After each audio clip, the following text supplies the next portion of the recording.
Salut à tous et bienvenue sur Astrodobson pour cette vidéo consacrée à la mécanique céleste appliquée aux montures alt azimutales, de la théorie à la pratique.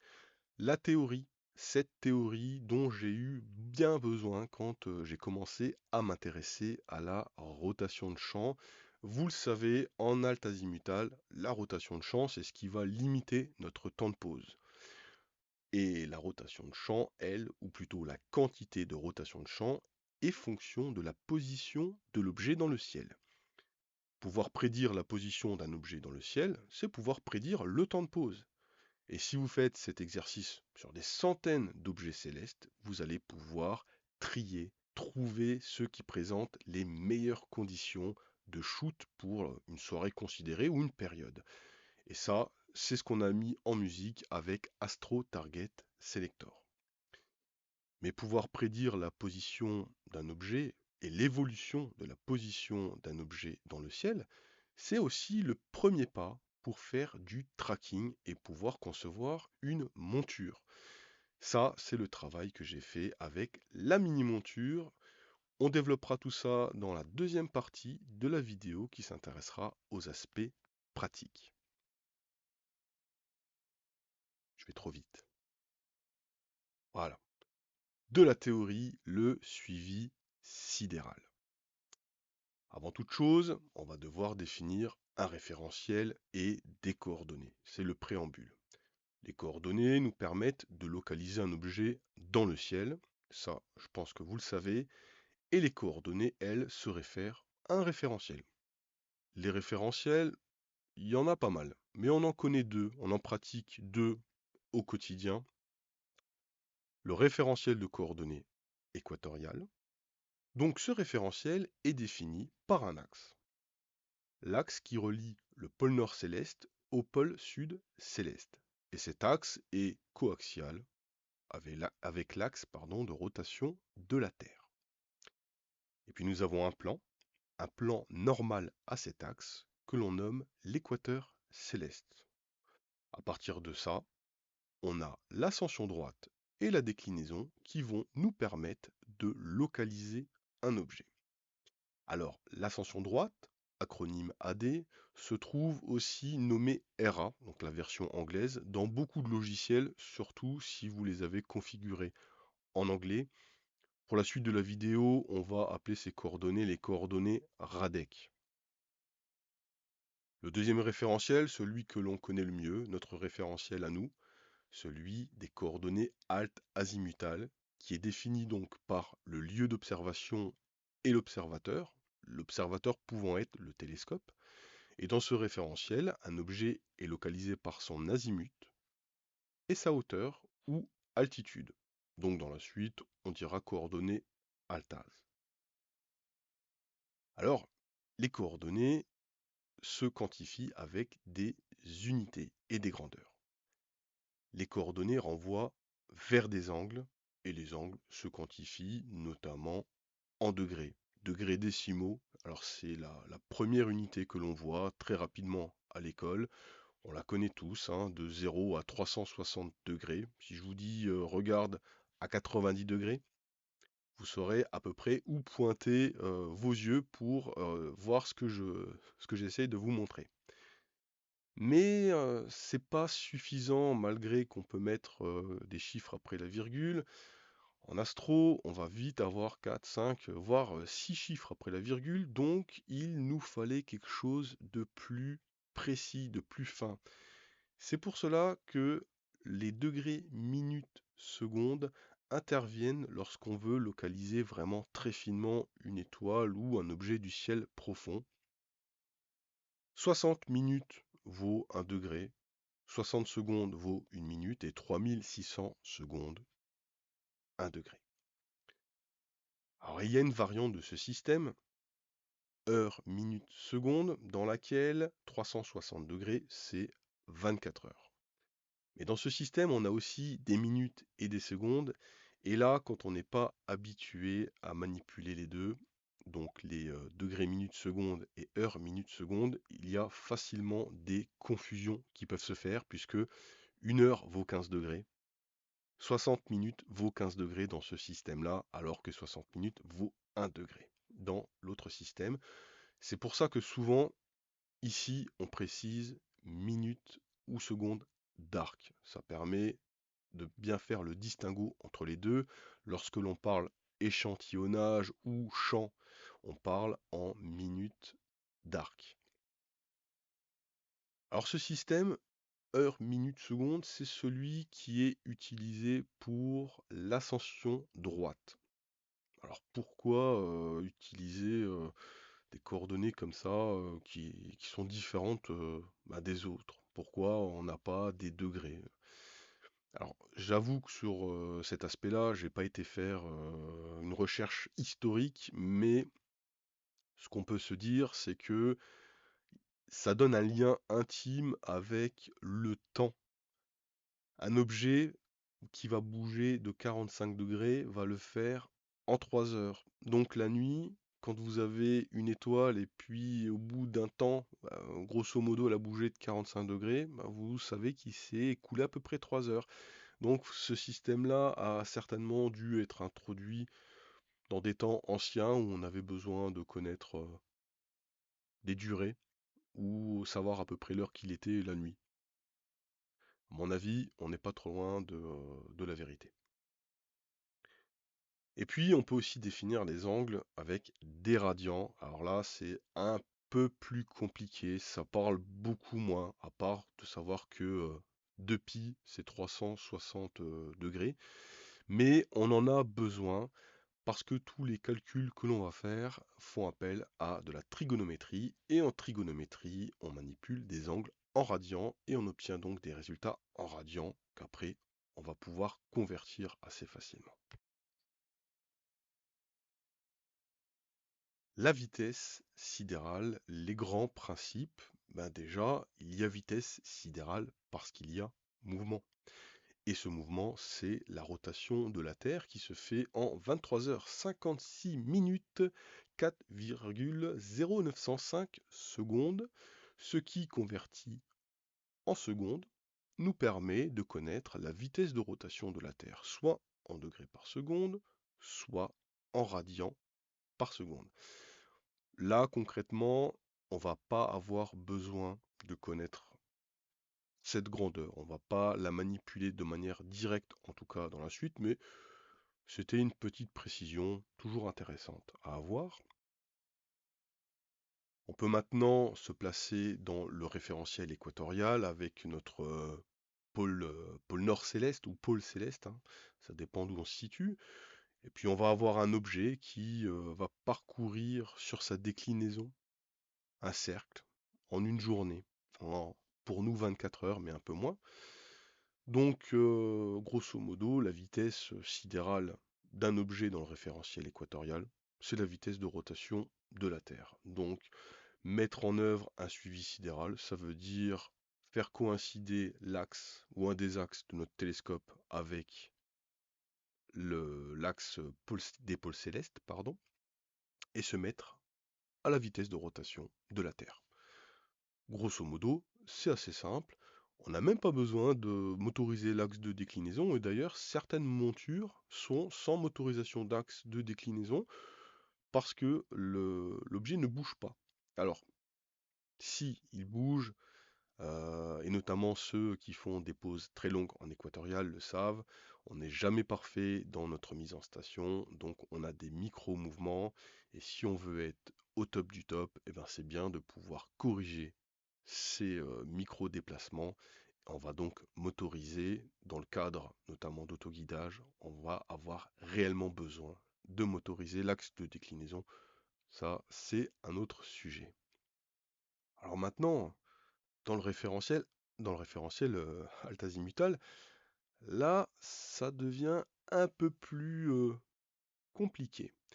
Je vous ai représenté la trajectoire d'un objet qui a une déclinaison donc de 80 degrés et on est à 50 degrés de latitude pour le site d'observation.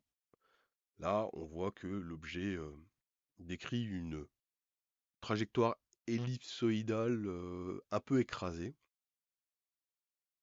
Et puis si on prend un objet à 60 degrés de déclinaison, là ça devient complètement, entre guillemets, imprévisible. Vous aurez remarqué aussi que j'ai utilisé un axe des abscisses pour l'azimut, qui est plus simple pour moi pour faire un tracé sur Excel. -10, c'est bien 350 degrés. -30, donc 330 degrés, etc. Et là, on a l'altitude. Donc, si on veut se mettre à suivre cet objet, là, on se rend compte que ça devient quand même un poil plus compliqué. Vous avez vu, l'objet semble accélérer, ralentir, se stopper, changer de direction. C'est déjà quelque chose d'un peu plus difficile, de nettement plus même variable qu'en équatorial où, entre guillemets, on pose le télescope et c'est parti. On va devoir procéder à des calculs de vitesse et puis surtout à des calculs réguliers de vitesse. Mais du coup, comment on détermine cette vitesse? On revient dans notre référentiel sur lequel j'ai ajouté la grille alt-azimutale. On a donc un objet qui, à un instant t, a une coordonnée azimutale at et alt at. Et puis à delta t, quelques secondes, quelques minutes plus tard, il a une évolution de coordonnées az t plus delta t, alt t plus delta t. Là, la formule, on va dire la formule de base, elle est assez simple. Il suffit de retirer la z t de la z t plus delta t, on divise ça par le temps, et hop, on a la vitesse. On fait la même chose sur le halt, voilà, on a la vitesse en halt. Alors, attention, vous avez vu que la vitesse évolue très régulièrement, ça veut dire que le delta t doit être petit. Prendre une vitesse moyenne sur ne serait-ce que 60 secondes ou même plus, commence à avoir plus de réalité physique par rapport au suivi, parce qu'il évolue en permanence, et même si ces évolutions sont très faibles, vous allez voir, et ben quand on commence à avoir une focale assez grande, comme sur un Dobson 1200, on va avoir une erreur qui devient non négligeable. Comment calcule-t-on cette vitesse sidérale?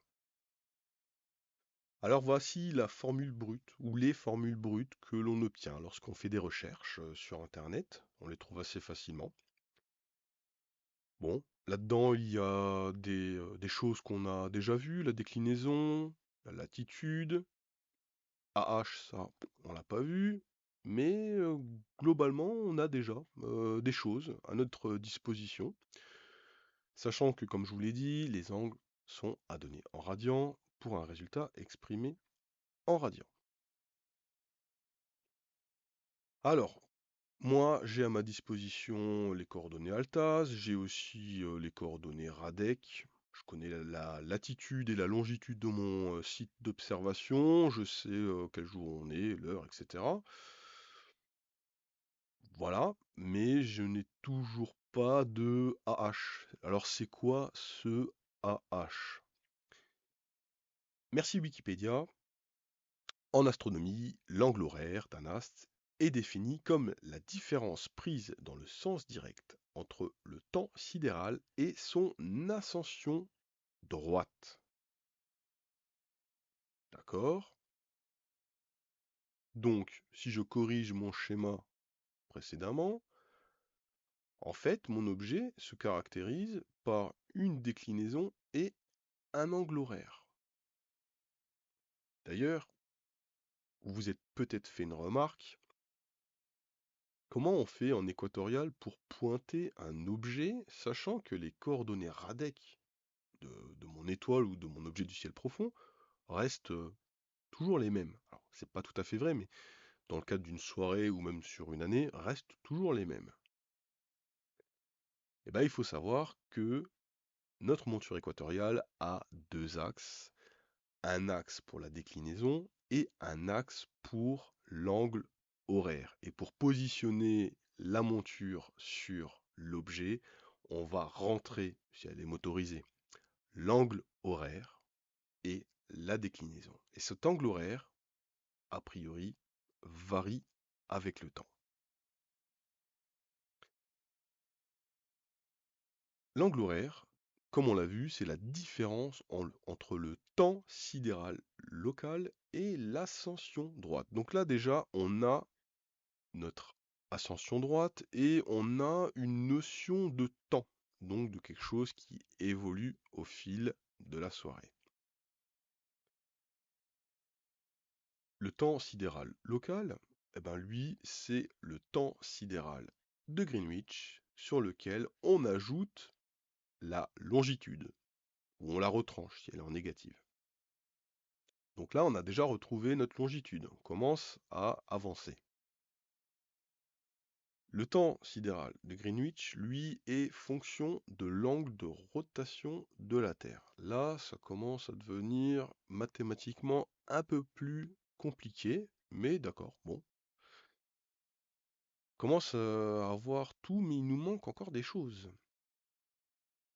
Ah, l'angle de rotation de la Terre, lui, est fonction du jour julien. Donc, il y a une notion de temps qui commence à se préciser. Alors, l'angle de rotation de la Terre, c'est pas que le jour julien, il y a des phénomènes de précession et de nutation. C'est là, curseur, où on va s'arrêter. Je vous invite à aller d'ailleurs sur Wikipédia. Les articles sont super bien faits. Ça vous donnera toutes les précisions que vous souhaitez avoir sur ces deux phénomènes. Mais sachez que l'angle de rotation de la Terre varie, et je pense que vous savez que le pôle céleste est en perpétuelle évolution au fil des années. Et notre jour julien, bah lui, il est fonction de la date et l'heure. Le jour julien, c'est ce qui permet de faire des calculs astronomiques, puisqu'il ne prend pas en compte le fait que certains mois ont 30 jours, d'autres 31. Il ne prend pas en compte les années bissextiles, etc., etc. Donc, c'est un système de quantification du temps ou d'un intervalle de temps qui permet de faire des calculs en astronomie de manière, entre guillemets, assez simple. Donc, j'ai un lieu d'observation, j'ai une date, j'ai une heure, je peux déterminer le jour julien. À partir de ça, l'angle de rotation de la Terre, le temps sidéral de Greenwich, le temps sidéral local, l'angle horaire de mon objet, et donc je peux trouver les coordonnées célestes de mon objet à l'instant T. On va prendre un exemple. Je me suis fait un petit fichier Excel qui permet de calculer tout ça assez rapidement. Alors il est un peu plus riche au niveau données, puisqu'il me permet de faire d'autres choses, notamment que la rotation de champ. Mais on y retrouve ce qu'on vient d'évoquer, c'est-à-dire le temps, avec la prise en compte de l'heure d'été, les coordonnées de l'objet, et puis les coordonnées de mon lieu d'observation. On a un delta t dans cet exemple de 5 secondes. Ça aussi, on trouve bien sur Wikipédia la démarche qui permet de calculer le jour julien, avec des calculs intermédiaires que j'ai nommés A, B, C, D, etc. au fil du calcul. C'est plus simple de procéder avec des calculs intermédiaires, bien que on pourrait l'avoir en une fois. Mais pour trouver les erreurs, parce qu'on fait fatalement des erreurs quand on met en œuvre ce genre de calcul, c'est mieux de décomposer pour avoir quelque chose où on peut vérifier pas à pas si le calcul est juste ou pas. Et d'ailleurs, là, avec Stellarium, vous pouvez voir si vous vous êtes trompé ou pas.